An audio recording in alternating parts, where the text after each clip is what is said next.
नमस्कार, स्वागत है आपका भारत एक्सप्रेस में। मैं हूं आपके साथ आरती पाठक। भारत में नदियों के प्रति लोगों की आस्था जुड़ी है। नदियों की पवित्रता और उसकी शुद्धता को बनाए रखने की जरूरत है। इसको साफ सुथरा रखने की कोशिश तभी सफल हो सकती है जब इसमें हर कोई जिम्मेदारी के साथ अपनी भागीदारी निभाए। नदियों को स्वच्छ बनाने के लिए सरकार की तरफ से तमाम तरह की योजनाओं को अमली जामा पहनाया जा रहा है, लेकिन इसके बावजूद नदियों की सफाई पूरी नहीं हो रही और वो मैला ढोने वाली बन के रह गई हैं। नदियों की गंदगी पर आधारित प्रदूषण की बहती धारा पर पेश है हमारी एक खास रिपोर्ट। पाप हरने वाली,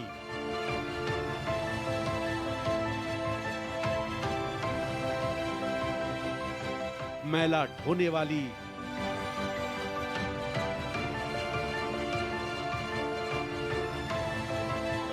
बनी गंगा यमुना,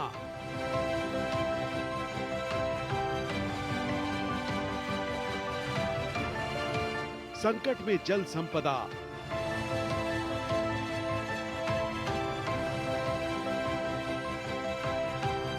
साफ सुथरा रखने पर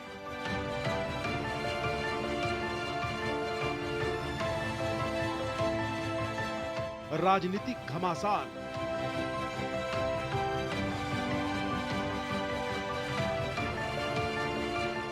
कोशिशें हो रही नाकाम।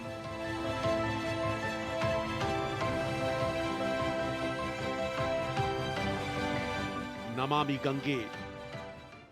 सभी नदियों में गंगा को खास दर्जा हासिल है। इसे पाप नाशिनी और मोक्षदायिनी कहा जाता है और इसके प्रति हिंदुओं की आस्था जुड़ी हुई है। गंगा को गंदगी से मुक्त कराने को खास तौर से प्रायोरिटी दी जा रही है। इसके लिए नमामि गंगे जैसी योजना को अमली जामा पहनाया गया है। इसके तहत न सिर्फ नदियों में पहुंचने वाली नालियों की गंदगी के ट्रीटमेंट का इंतजाम किया गया है, बल्कि आसपास के इलाकों को हरा भरा बनाने पर भी जोर दिया जा रहा है।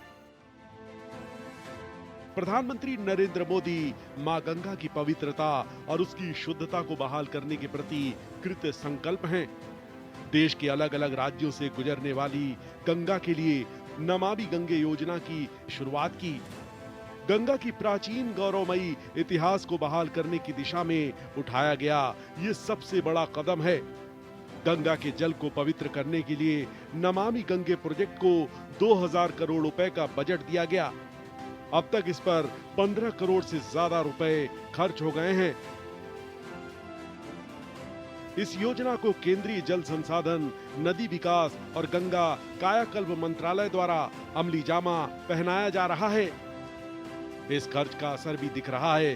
गंगा के किनारे ब्यूटिफिकेशन का कार्य पूरा हुआ है और साथ ही अलग अलग जगहों पर ट्रीटमेंट प्लांट्स भी लगाए गए हैं। लेकिन इस इंतजाम के बाद भी क्या गंगा में गंदगी नहीं जा रही? क्या गंगा को साफ रखने का संकल्प पूरा हो गया है? गंगा का प्रदूषण कुछ जगहों में कम जरूर हुआ है, लेकिन अलग अलग शहरों से जो गंदगी इसमें पहुंच रही है वो इस संकल्प को पूरा करने में सबसे बड़ी बाधा है। सियोल पीस प्राइज के तौर पर मुझे वहां जो राशि मिली, धन मिला, करीब करीब 1,30,00,000 रुपया जितनी राशि मुझे मिली, उस राशि को मैंने अपने पास नहीं रखा, मेरे लिए नहीं रखा, वो मैंने नमामि गंगे मिशन के लिए समर्पित कर दिया। बीते 4.5 वर्षों में प्रधानमंत्री के नाते मुझे जो उपहार मिले हैं उनकी नीलामी करके भी जो कुछ मुझे मिला है वो भी मैंने मां गंगा की सेवा में समर्पित कर दिया है। प्रदूषण मुक्त गंगा अभियान। गंगा सबके लिए महत्वपूर्ण है। इसे साफ सुथरा रखने में हर किसी को अपनी भागीदारी निभाने की जरूरत है। वाराणसी में जब पीएम मोदी आए तो उन्होंने कहा था कि मैं बनारस आया नहीं बल्कि मां गंगा ने मुझे बुलाया है। उसके बाद गंगा को लेकर तमाम तरह की योजनाएं चलाई जाने लगी। दावा यह हुआ कि गंगा के जल को इतना शुद्ध कर दिया जाएगा कि ये गंगा का जल आचमन योग्य हो जाएगा। लेकिन इन सब के बावजूद अब गंगा की क्या स्थिति है और जो लोग यहाँ पहुंच रहे हैं उनकी गंगा को लेकर क्या राय है। हम पहुंच आए हैं वाराणसी के 80 घाट पर, जहां सीधा हम लोगों से बात करेंगे और जानेंगे कि अब जब लगातार प्रधानमंत्री से लेकर मुख्यमंत्री तक गंगा को लेकर बात करते हैं, इसके साफ होने के दावे करते हैं, उसके बाद अब गंगा के क्या हालात हैं। मैम, क्या नाम है आपका? स्वाति। कहाँ से आई हैं आप? हम लखनऊ से आए। लखनऊ से आई हैं। कैसा लग रहा है घाट? घाट बहुत अच्छा लग रहा है, खूब सारे लोग हैं और बड़ा पवित्र माहौल है इधर। बहुत आप अच्छा। नाव पे खड़ी हैं, गंगा में नाव है, गंगा का जल देख रही है, कितना साफ हुआ है? गंगा का जल बहुत साफ हुआ है। हम यहाँ 10 साल पहले आए थे, तब से अब तक में बहुत अंतर आया है। गंगा बहुत शुद्ध लग रही है और बहुत साफ लग रही है। बिल्कुल, गंगा बहुत शुद्ध लग रही है, साफ लग रही है, ऐसा इनका कहना है। सर, आपका परिचय? मैं डॉक्टर विकास वर्मा हूँ। मैं केजीएमसी में हूँ, एसोसिएट प्रोफेसर हूँ और लखनऊ से हूँ। कैसा लगा बनारस? बनारस बहुत अच्छा शहर है। आज से 7-8 साल पहले आया था तब तो ऐसा नहीं था, लेकिन इस वक्त तो बहुत डेवलपमेंट हुआ है। सड़कें काफ़ी चौड़ी हो गई हैं, पेड़ भी सड़कों के बीच में अच्छे लगे हुए हैं, सड़कें डेवलप्ड हैं। ड्रेनेज सिस्टम मुझे लगता है अब काफ़ी अच्छा हो गया है पहले के मुकाबले। ट्रैफिक की भी प्रॉब्लम मुझे लगता है। गंगा को लेकर वादा किया जा रहा था कि गंगा इतनी साफ हो चुकी है कि अब इसके जल को आप आचमन भी कर सकते हैं। इतनी साफ हुई है गंगा? अब देखिए, एज अ डॉक्टर मैं क्या बोलूं, लेकिन हाँ, देखने पे तो गंगा डेफिनेटली बहुत साफ है और अगर मुझे आचमन करना हो तो मुझे कोई तकलीफ होगी नहीं। तो यानी मानते हैं कि सरकार जो कह रही है वो उसके कथनी और करनी में अंतर कर नहीं रही है। देखिए, सरकार का प्रयास है। अब सरकार कितना भी प्रयास करे, अकेले सरकार के बस का नहीं होता है। अगर हमारी आदत है कि हम गंदगी गंगा में डाल देंगे तो उसको सरकार कितना निकालेगी। तो ये चीज़ हम लोगों को खुद भी हमारी आदत में शुमार होनी चाहिए कि हम गंगा को ना गंदा होने दें। अगर हम सब इस चीज़ पे प्रयास करेंगे तो गंगा ज़रूर साफ हो जाएगी। है। घाट कैसा लगा? बहुत अच्छा लगा। ये मोदी जी और योगी बाबा का दिन है। पहले मैं 4 साल पहले यहाँ आया था, तो उतना नहीं, उससे बेटर हो रहा है। और गंगा का जल का भी बहुत अच्छा हम लोग देखने के आचमन योग्य है? बिल्कुल। आचमन करेंगे? बिल्कुल, बिल्कुल। काफ़ी अच्छा माने जो हमको लग रहा है पहले की अपेक्षा काफ़ी अच्छा माने हमको इम्प्रूवमेंट देखने को मिला है। और हमको ये भी लग रहा है कि आगे चल के अगर जनता की थॉट ये रहे तो माने अच्छा खासा होगा। गंगा हमारी माँ है, लेकिन पहले की अपेक्षा जैसे पहले कभी आते थे ऐसा लगता था काफ़ी सारा गंदा, लेकिन अभी काफ़ी साफ है। धीरे धीरे इम्प्रूवमेंट होता है। आस्था के साथ ही नदियां जीवनदायिनी हैं, जल संसाधन का स्रोत हैं। इसे प्रदूषण से मुक्त बनाना इसीलिए भी जरूरी है। देश के बड़े हिस्से में बहने वाली नदियों को साफ सुथरा तभी रखा जा सकता है जब इसके लिए जन अभियान चलाए जाएं और लोग अपनी भागीदारी निभाएं। सरकार की तरफ से चलाए जा रहे मिशन के अलावा जन भागीदारी को सुनिश्चित करके ही नदियों को प्रदूषण मुक्त किया जा सकता है। इसी की तरह नमामि गंगे प्रोजेक्ट के साथ ही सामुदायिक भागीदारी, टेक्नोलॉजी के इस्तेमाल और सार्वजनिक नीति को अमल में लाया जा रहा है। सामुदायिक भागीदारी को जिम्मेदारी के साथ निभाने के लिए लोगों को प्रोत्साहित और जागरूक बनाने की जरूरत है। इसी के तहत इसके किनारे बसे गांवों, कस्बों में गंगा प्रहरी नामक समुदाय समूह के साथ जागरूकता अभियान चलाया जा रहा है।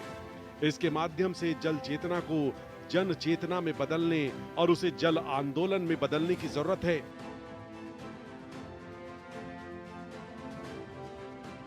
वरुणा संगम के आसपास आप जाके देखिए, मीथेन बबल्स निकल रहे हैं, तो किस लेवल का पोल्यूशन आप समझ लीजिए। और वहाँ पर तो जो फीकल कोलिफॉर्म का जो कंटेंट है वो मिलियंस में है। अभी पूर्व के जो डेटा है वो करीब 70-80 मिलियन के 70 से 75 मिलियन के करीब था। अब इधर रिसेंटली क्या, अभी उसको भी हम लोग चेक करेंगे, लेकिन जो भी होगा वो 50-60 मिलियन के ऊपर तो होगा, ये पक्का बता रहे हैं फीकल कोलिफॉर्म का। और स्नान योग्य जल में ये कंटेंट पर 100 ml 500 के अंदर होना चाहिए, और आचमन योग्य जल में तो एकदम रहना नहीं चाहिए। एक भी फीकल कोलिफॉर्म का मैटर उसमें होना नहीं चाहिए, तब वो आचमन में, वो पोर्टेबल वाटर क्वालिटी होता है। और गंगा जी बनारस की शान है, बनारस के आध्यात्मिक जगत का सबसे, एक तो हम लोग तो उनको भगवती मानते हैं। अच्छा, गंगा जी में कोई दोष नहीं है। ये आप जो सीवेज का डिस्पोजल कर रहे हैं इसको बंद कर दीजिए, अभी गंगा जी एकदम स्वस्थ हो जाएगी।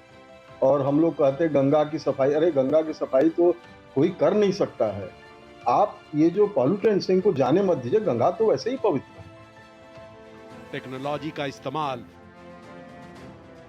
राष्ट्रीय गंगा स्वच्छ मिशन एनएमसीजी ने उपग्रह इमेजरी, रिमोट सेंसिंग जैसे अत्याधुनिक तकनीकों को अपनाया जा रहा है, जिससे रियल टाइम मॉनिटरिंग की जा सकती है। सीवेज के बुनियादी ढांचे को डिजाइन करने के लिए साइंटिस्टों ने पूर्वानुमित मॉडल तैयार किए हैं।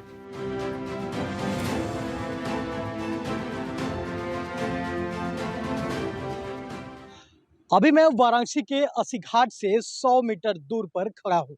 ये वो जगह है जिसे अस्सी नाले के रूप में भी जाना जाता है। ये मेरे पीछे आप देख सकते हैं, ये अस्सी नाला है, जबकि ये पूर्व में अस्सी नदी के रूप में जाना जाता था। हालांकि अब अस्सी नाला हो गया है और यहाँ से ढेर सारा गंदा पानी पहले सीधा गंगा में आकर मिलता था और गंगा का जल पूरी तरह से काला दिखता था। हालांकि अब काफी कुछ सुधार हुआ है।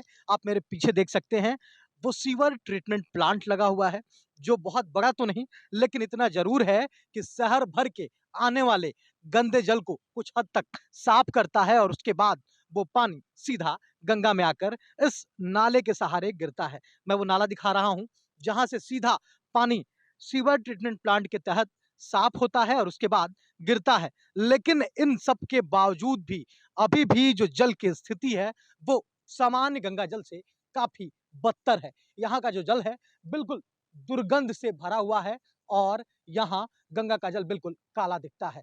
जबकि यहाँ 100 मीटर दूरी पर स्थित अस्सी घाट पर जब आप पहुंचेंगे तो वहाँ इससे 100 गुना बेहतर गंगा जल पाएंगे और लोग इसीलिए वहाँ के गंगा जल को ऐसा बताते हैं कि वो गंगा जल बिल्कुल साफ है। लेकिन जब लोगों का रुख इधर होता है तो वो दुर्गंध से भरी इस गंगा जल को देखकर अफसोस करते हैं और ऐसा कहते हैं कि यहाँ के जल को भी साफ होना चाहिए और जो नाले सीधा गंगा में गिर रहे हैं उन्हें भी पूरी तरह से बंद कर देना चाहिए। सबसे बड़ा सवाल यह है कि क्या गंगा के लिए चलाया जा रहा मिशन पूरा हो गया? क्या गंगा साफ सुथरी हो गई? क्या गंगा में गंदगी का प्रवाह रुक गया या फिर उसका प्रदूषण लेवल घटाने की कोशिशों पर विराम लग पाया है? क्या अलग अलग जगहों पर लगाए ट्रीटमेंट प्लांट्स काफी हैं? तमाम तरीकों को अपनाए जाने के बावजूद हर रोज नदियों में लाखों अरब लीटर गंदगी नदी में बहाई जा रही है। फिर वो कैसे प्रदूषण से मुक्त हो पाएंगे? सार्वजनिक नीति।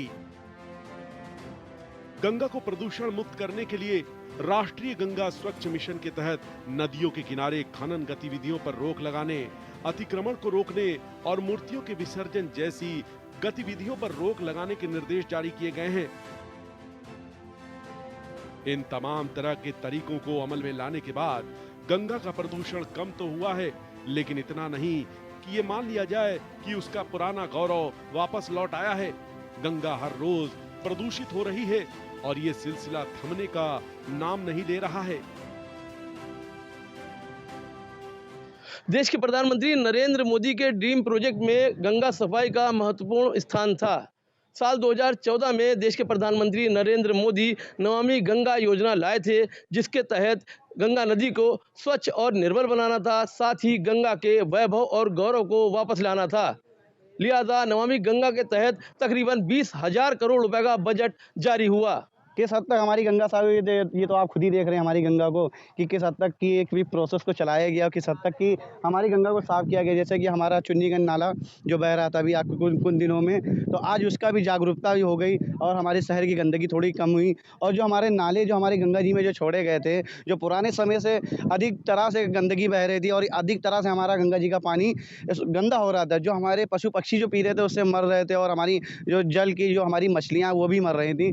तो हमारे ये जो मोदी जी ने हमारे जो प्रोसेस चलाया, जल का जो मिशन चलाया, तो इसलिए चलाया कि हमारी गंगा स्वच्छ और साफ हो। जैसे कि पहले ज़माने में देखा जाता था कि हम लोग नदियों का पानी पिया करते थे और आज हम लोग किसका पानी पीते हैं? इंडिया मार का नल का। तो आज हमारा इंडिया मार का नल भी बेकार हो गया है। तो कैसे बेकार हो गया?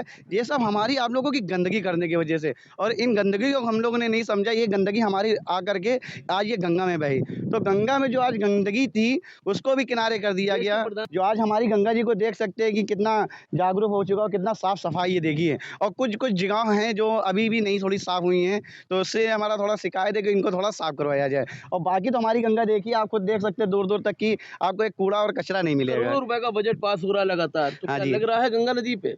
तो वैसे तो लग तो रहा है और मगर नहीं भी लग रहा है, दोनों बातें हैं, क्योंकि लोग काम भी कर रहे हैं और कुछ लोग बैठे भी हैं। पवित्र नदियों का हाल। हिंदू आस्था में नदियों को प्रमुख स्थान प्राप्त है। गंगा पवित्र नदियों में से एक है। गंगा को पाप नाशिनी कहा जाता है। सभी पापों को हरने वाली गंगा देश के करोड़ों लोगों की आस्था का केंद्र है। जिस गंगा के जल को इतना पवित्र माना जाता था, आज वो आम जन के लायक भी नहीं रह गया है। गंगा लोगों के पाप धोते धोते नहीं, बल्कि लोगों की गंदगी को ढोते ढोते मैली हो गई है। प्रदूषण किस स्तर तक पहुंच गया है, इसका अंदाजा इससे लगाया जा सकता है कि देश में अलग अलग राज्यों से गुजरती गंगा में हर रोज 12 अरब लीटर गंदगी गंगा और उसकी सहायक नदियों में बहाई जा रही है।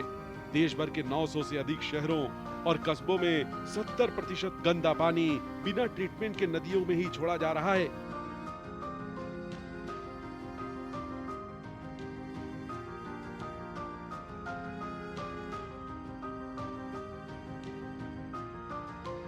स्वच्छ तो लग रही है, मगर इतनी भी नहीं है कि जितना मतलब कि होना चाहिए उतना, उस हिसाब से नहीं है उतनी, बाकी तो है ठीक है। अभी लोगों को जागरूक होने की आवश्यकता है कि लोग कूड़ा डाल देते हैं, जो हवन की सामग्री होती है डाल देते हैं, वो सब डालना नहीं चाहिए। वो सब जो कूड़ा है, ये सब पूजा के सामान है, वो सब साइड पे ही करना चाहिए। ऐसा नहीं हो कि उसी में डाल दिया, उसी में पूजा किया, तो ये सब अच्छा पहले नहीं लोग लगता। अंत्येष्टि करके राख डाल देते थे, प्लस जो है जो शव होते थे उनको बहा दिया जाता था।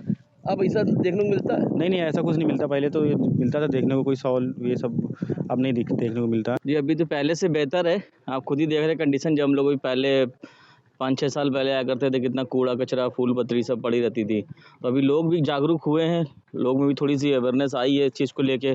बाकी गवर्नमेंट भी कर रही है काम अपना, साफ़ सफाई दिखती है, चलती रहती है। इम्प्रूवमेंट हो सकते हैं हर जगह पर। यहाँ तो काफ़ी सफाई है, और घाट पे आप देखेंगे जैसे कि आपका सिद्धनाथ वाला घाट हो गया, चंदन घाट हो गया, वहाँ पर बहुत ज़्यादा अभी भी गंदगी है, अवेयर नहीं हो रहे हैं लोग। गंगा की साफ सफाई को लेकर भारत एक्सप्रेस के रिपोर्टर ने ग्राउंड जीरो पर पहुंचकर इसकी पड़ताल की। पड़ताल के दौरान ये बात सामने आई कि यूपी के कानपुर और उसके आसपास के इलाके की फैक्ट्रियां ट्रीटमेंट के बगैर ही कचरे को सीधे नालियों से गंगा में बहा रही हैं। केमिकल युक्त कचरा किस तरह से गंगा को प्रदूषित कर रहा है, इसका अंदाजा लगाया जा सकता है। फैक्ट्रियों की गंदगी को गंगा में पहुंचने से रोकने की सारी कोशिशें नाकाम साबित हो रही हैं। फैक्ट्रियों की गंदगी। पवित्रता के लिहाज से नदियों की अहमियत तो है ही, जल संसाधन के मामले में भी देश को समृद्ध बनाने में इसका अहम रोल है। ये संसाधन असीमित नहीं है और इसलिए ये बेहद जरूरी है कि इसके संरक्षण में हर कोई योगदान दे। उत्तर प्रदेश का कानपुर शहर फैक्ट्रियों के लिए जाना जाता है। कानपुर के जाजमऊ और उससे सटे उन्नाव जिले में चमड़ा कारोबारियों की बड़ी बड़ी फैक्ट्रियां लगी हैं। फैक्ट्रियों के कचरे के निस्तारण से पहले उसका ट्रीटमेंट करना जरूरी है, लेकिन इसकी पूरी तरह से अनदेखी की जाती है। केमिकल युक्त कचरे को सीवेज प्लांट की जगह नाली के माध्यम से सीधे गंगा में प्रवाहित कर दिया जाता है। गंगा नदी के किनारे बने घाटों पर की जाने वाली पूजा अर्चना की सामग्रियां इसी में प्रवाहित कर दी जाती हैं। साथ ही आसपास की चिताओं की राख, उसकी लकड़ियों को ढोने वाली भी गंगा ही बन चुकी है। मोक्षदायिनी गंगा अब खुद ही अपने मोक्ष के इंतजार में है। गंगा का थोड़ा बहुत प्रदूषण लेवल कम हुआ है, लेकिन इसमें बहुत ज्यादा कमी लाने की जरूरत है और ये तभी संभव है जब फैक्ट्रियों की गंदगी को गंगा में प्रवाहित होने से पहले रोका जाए। उसको साफ करना होगा, नहीं तो कोरोना काल में जो गंगा थोड़ी सी साफ हुई थी वो फिर से उतनी ही ज्यादा प्रदूषित हो जाएगी। कोरोना काल में ना तो धार्मिक कर्मकांड से जुड़े सामान इनमें प्रवाहित किए जाते थे और ना ही फैक्ट्रियों का कचरा गंगा में बहाया जाता था, लेकिन अब हालात बदल गए हैं और फिर से गंदगी का गंगा में प्रवाह पहले जैसा हो गया है। गंगा की सुधरी हालत। सरकार की तरफ से गंगा की सफाई को लेकर किए जा रहे प्रयासों का असर हुआ है, इस बात को स्थानीय लोग स्वीकार करते हैं। लेकिन कई ऐसी जगहें हैं जहां से गंगा को प्रदूषित किया जा रहा है। उन जगहों, उन नालों को चिन्हित करना और उस पर रोक लगाना भी जरूरी है। स्थानीय लोगों के मुताबिक कोरोना काल में गंगा ज्यादा साफ हुई जब यहाँ पर लोगों के आने जाने पर रोक लगी थी, फैक्ट्रियां बंद पड़ी थी और कचरों का इसमें बहाया जाना करीब करीब बंद हो गया था। गंगा की प्रमुख और सबसे बड़ी सहायक नदियों में से एक है यमुना। सबसे पवित्र और प्राचीन नदियों में से एक यमुना अब आखिरी सांस ले रही है। देश की राजधानी दिल्ली में नदी से नाले में तब्दील हो चुका यमुना का पानी तो पूरी तरह से जहरीला हो गया है और इसे यमुना खुद भी नहीं बचा पा रही। और यही वजह है कि आहिस्ता आहिस्ता ये अपना अस्तित्व खोती नजर आ रही है। ये हालात तब है जब राजधानी के लोगों को पीने का पानी यमुना से ही नसीब हो रहा है। यमुना की पोल खोलती तस्वीरें,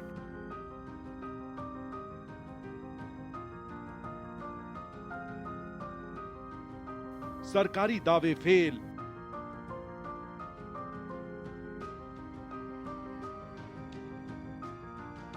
सफाई से पहले क्रेडिट लेने की होड़,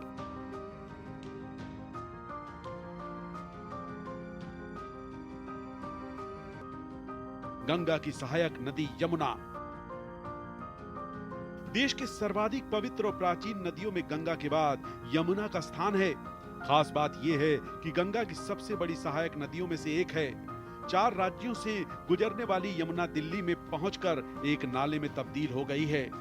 कालंदी कुंज के पास यमुना जहरीले झाग की मोटी परत से ढक चुकी है। ये देश की सबसे प्रदूषित नदी बनकर रह गई है। इसका पानी पूरी तरह से जहरीला हो चुका है। ये हालत तब है जबकि ये देश की राजधानी को पीने का पानी मुहैया कराने का सबसे बड़ा जल स्रोत है।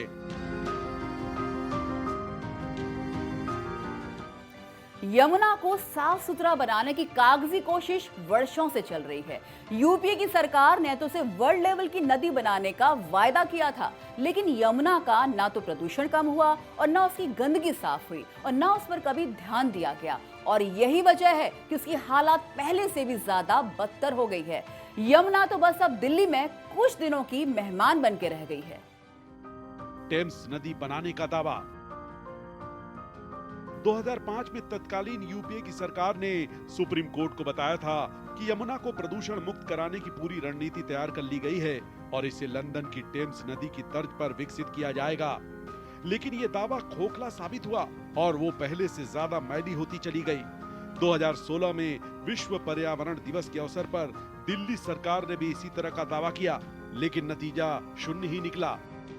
दिल्ली के वर्तमान मुख्यमंत्री अरविंद केजरीवाल भी यमुना को लेकर कई दावे करते रहे हैं, लेकिन यमुना उनके लिए नदी न होकर राजनीतिक अखाड़े का केंद्र बनकर रह गई है। मेरे साथ इस समय दिल्ली बीजेपी अध्यक्ष वीरेंद्र सचदेव हैं। सर, क्या कुछ कार्यक्रम था? यमुना को लेकर लगातार आप लोग अपनी बात रखते रहे हैं और दिल्ली सरकार को घेरते भी रहे हैं, और आज यमुना की सफाई को लेकर क्या कुछ कहने वाले? देखिए, हमारे मित्र हैं रविशंकर तिवारी, जिन्होंने ये बीड़ा उठाया है अपने साथियों के साथ मिलकर कि हमें यमुना को साफ करना है। और 4 जून को उस जन जागरण अभियान की शुरुआत के लिए एक मानव श्रृंखला पूरी दिल्ली में हम बनाएंगे। हमारा संगठन इस अभियान के साथ है। यमुना जीवनदायिनी है दिल्ली की। यमुना बचेगी तो दिल्ली बचेगी।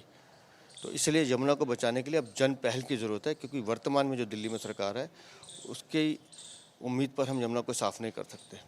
क्योंकि अगर केंद्र द्वारा 6,800 करोड़ देने के बाद भी यमुना की स्थिति आज है ऐसी है, तो यकीन मानिए उसमें बहुत बड़ा दोष यहाँ की सरकार का है। लेकिन दिल्ली की जनता, दिल्ली के लोग जब मिलकर ठान लेंगे तो हम यमुना भी साफ करेंगे और दिल्ली से जो ऊपर गंदगी बैठी है उसको भी साफ करेंगे। ऐसा नहीं है कि यमुना को वर्ल्ड क्लास की नदी में तब्दील करने के लिए कुछ नहीं किया गया। यमुना एक्शन प्लान बनाया गया, करोड़ों रुपए खर्च करने का दावा किया गया, लेकिन ये सब महज कागजों में दर्ज है। यमुना एक्शन प्लान का कहीं पर कोई एक्शन दिखाई नहीं देता है। अगर एक्शन हुआ होता तो यमुना कहीं पर तो साफ दिखती। दिल्ली के ही कुछ इलाकों में महीनों तक यमुना सूखी रहती है। पानी की जगह मलबे का अंबार लगा रहता है। Yamuna action plan. यमुना नदी को साफ करने के लिए 1993 में यमुना एक्शन प्लान बनाया गया। इस योजना के तहत 2.5 दशकों के दौरान 1,500 करोड़ रुपए से ज्यादा खर्च किए जा चुके हैं। दिल्ली सरकार भी यमुना की सफाई के लिए 2018 से 2021 के बीच 200 करोड़ रुपए से ज्यादा आवंटित कर चुकी है। ये प्लान और खर्चे कागजों पर दर्ज हैं, लेकिन जमीनी सतह पर जो तस्वीरें सामने हैं वो कुछ और ही बयान करती हैं। यमुना की बिगड़ती दशा सिर्फ एक नदी के लिए ही खतरे की घंटी भर नहीं है, बल्कि एक बहुत बड़े जल स्रोत के खत्म होने के संकेत हैं। वही यमुना जी हैं जिसके आए दिन पॉलिटिकल्स के लोग, दिल्ली के तमाम लोग, बड़े बड़े नेता, बड़ी बड़ी मुद्दाएं, यहाँ तक कि विदेश तक इस मुद्दा को उठाया जा रहा है। यमुना जी के ऊपर हजारों करोड़ रुपए खर्चा कर दिया गया है। ये खर्चा सिर्फ अखबार के माध्यम से, मीडिया के माध्यम से और कागजों के माध्यम से पता चलता है, लेकिन ग्राउंड लेवल की सच्चाई जब आप यमुना घाट पर आएंगे और कालंदी कुंज घाट पे जहाँ पे हमारी लगातार टीमें काम कर रही है वहाँ पे आएंगे तो आपको पता चल जाएगा कि क्या है। पिछले कई सालों से दिल्ली सरकार वादा कर रही है जनता से, और इसी वादा के साथ में जनता से वोट ले रही है कि हम आए 2024 में यमुना को साफ करके दिखाएंगे। 2024 बहुत ही नज़दीक है और यमुना जी पे लगातार राजनीति वाले जो अपनी रोटियां सेक रहे हैं, लेकिन राजनीति का मुद्दा गर्म होता जा रहा है, लेकिन यमुना जी स्वच्छ अभी नहीं है। पता नहीं कब हमें जल, जंगल, जमीन और इस वातावरण में रहने वाले लोगों को शुद्ध जल प्राप्त होगा। यमुना जी मात्र दिल्ली एनसीआर की एक नदी है कि जो दिल्ली से होते हुए उत्तर प्रदेश की तरफ जाती हैं, और वो कब स्वच्छ होंगी, कब साफ होंगी। यमुना अब दिल्ली के लिए एक नदी नहीं, जल स्रोत नहीं, बल्कि सियासी मुद्दा है। राजनीतिक फायदों के लिए ये हर बार राजनीतिक मुद्दा बनती है और नतीजे निकलने के बाद उसे ठंडे बस्ते में डाल दिया जाता है। ऐसे में राजनीतिक पार्टियों की राजनीति तो चमक जाती है, लेकिन यमुना की किस्मत चमकने की कहीं से कोई गुंजाइश नजर नहीं आ रही। सियासत की भेंट चढ़ी यमुना। दिल्ली में यमुना नदी का हाल बेहाल है। इसके पानी का इस्तेमाल करना तो दूर, इसकी गंदगी राजधानी दिल्ली की रौनक को भी फीकी कर रही है। निगरानी समिति की रिपोर्ट के मुताबिक वजीराबाद से ओखला के बीच कई ऐसी जगहें हैं जहां पर यह नदी 9 महीने तक सूखी रहती है। जब तक नदी में पानी का कम से कम प्रवाह भी सुनिश्चित नहीं किया जाता, तब तक उसके पुनरुद्धार संभव नहीं है। यमुना की सफाई को लेकर सरकारें सियासत में मशगूल हैं। यमुना की सफाई का मुद्दा राजनीतिक वादों और चुनावी मैनिफेस्टो तक सिमट कर रह गया है। यही वजह है कि यमुना आज अंतिम सांसें गिन रही है। यमुना का पानी खुद यमुना के लिए ही जहर बनकर रह गया है।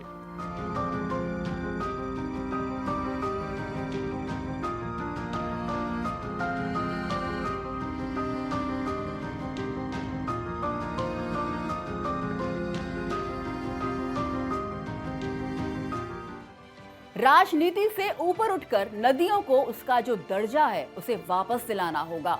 नदियों का खत्म होना महज आस्था का ही नुकसान नहीं है, बल्कि जल संसाधनों को भी समेटने जैसा है।